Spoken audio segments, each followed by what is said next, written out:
the setting of our square in a valley. একটা যুদ্ধ হয়েছে, ইউরোপিয়ান একটা যুদ্ধ হয়েছে একটা ভ্যালিতে, তার পটভূমিকায় এই কবিতাটি লেখা।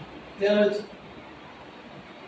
এবার বুঝতে হবে there are two types of people in our society. One type of people, they like to romanticize the world. They like to have a cup of tea and they like to watch the live telecast of war. একদল মানুষ আছে যারা যুদ্ধকে romanticise করে, যারা মনে করে বাড়ি বসে বসে এসি ঘরে চা খেতে খেতে আমি লাইভ যদি আস্থা বা এরকম চ্যানেলে যদি আমি লাইভ যুদ্ধ দেখতে পাই খুব ভালো, এবং we become happy when we have found that we have won the match. It's like a match